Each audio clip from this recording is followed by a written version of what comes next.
Bonjour et bienvenue, voici notre tour d'horizon économique, géopolitique, énergétique et fiscal pour comprendre comment tourne la planète finance en ce vendredi 18 octobre, journée des trois sorcières. C'est sur l'incorruptible et nulle part ailleurs. La thématique du jour, ça sera assurance vie, portefeuille boursier, patrimoine. L'enfer fiscal va redoubler de férocité. Oui, vous n'allez pas être déçus par le projet de loi de finances 2025 avec tous les amendements visant à alourdir la fiscalité. C'était déjà un enfer, ça va devenir littéralement insupportable.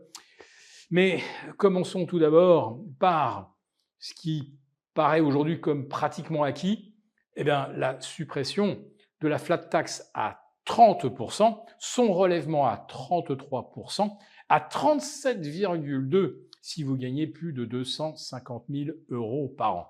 Alors on dit que ça concerne 63 000 ménages en France. Eh bien, ces bienheureux-là vont donc payer 7,2% en plus. Et pas seulement qu'en 2025, puisque c'est rétroactif sur vos plus-values et dividendes 2024, y compris si vous êtes juste à 33%. Hein. Ça concerne tout le monde. C'est rétroactif au gain 2024, 2025 et ça sera probablement prorogé jusqu'en 2026. Vous voyez bien sûr que le provisoire en France a vocation à devenir éternellement permanent. C'est pas nouveau, ça fait plus de 50 ans que ça dure comme ça.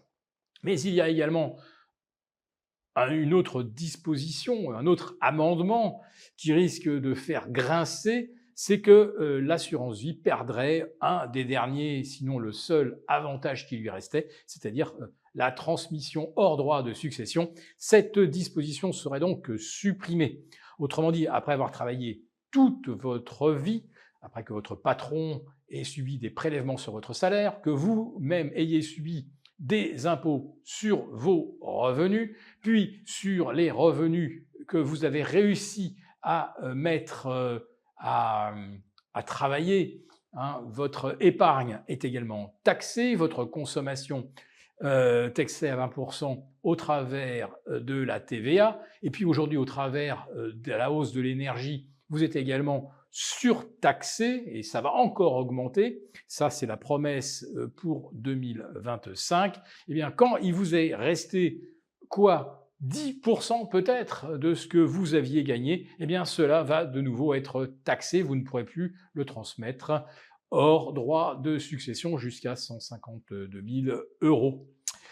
Voilà donc ça c'est les deux mesures phares, mais il y en a une troisième aussi, c'est que si vous en avez assez de l'enfer fiscal français, de la férocité du fisc, eh bien vous n'y échapperez plus en quittant le territoire français, en allant travailler à Dubaï, à Singapour, voire pourquoi pas à Budapest, Sofia, Belgrade, des pays où le fisc est beaucoup moins gourmand, puisque vous verrez appliquer une taxe constituant donc le complément entre l'imposition locale, donc à Dubaï ça sera 0, et ce que vous devriez payer en France, c'est-à-dire probablement 49, voire plus pour les très riches, eh bien vous devrez payer l'impôt au fisc français, même si vous ne gagnez plus 1 euro en France.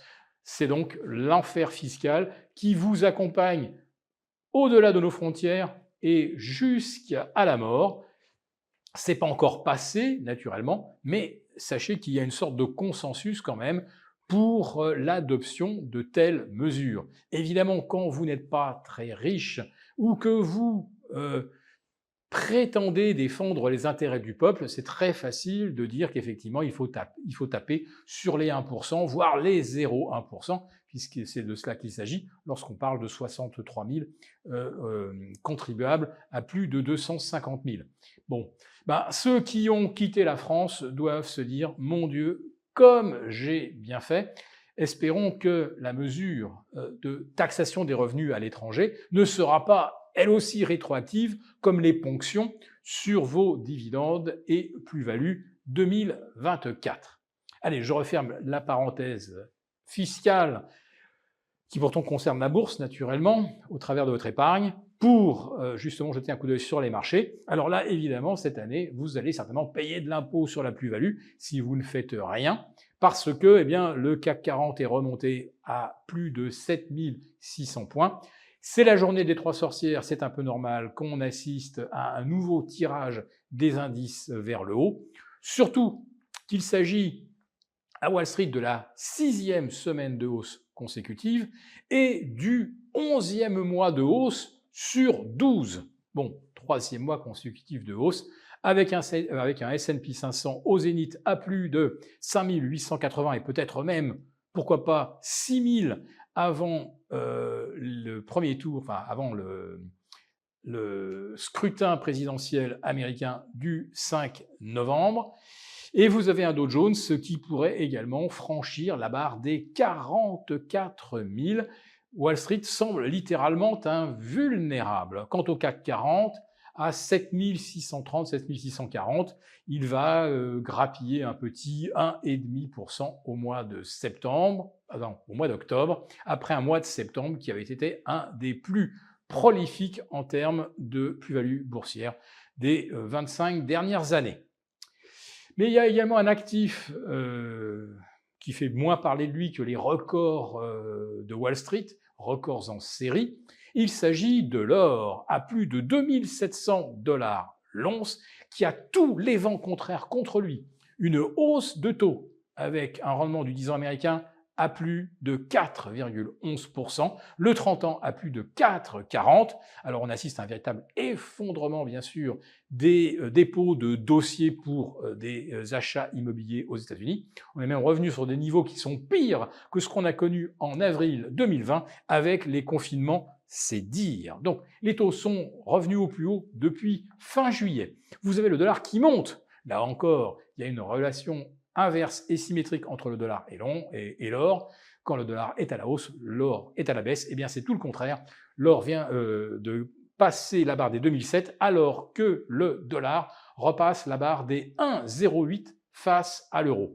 Et puis, vous pouvez ajouter même que le contexte géopolitique a peut-être l'air de se calmer un petit peu avec l'élimination du patron du Hamas, qui était le cerveau de l'attentat ignoble du 7 octobre 2023, eh bien, peut-être qu'on va vers une sorte d'apaisement entre Israël, le Hamas, voire l'Iran, et pourtant, malgré tout, l'or continue de grimper, comme si on allait vers de nouvelles tensions géopolitiques internationales. Donc, quand aucun vent contraire ne stoppe l'avance de l'or, c'est que probablement il a la dynamique et le potentiel d'aller peut-être chercher rapidement les 3000. Nous avons conçu à votre attention un rapport spécial que vous obtiendrez gratuitement en cliquant dans le lien en description de cette vidéo.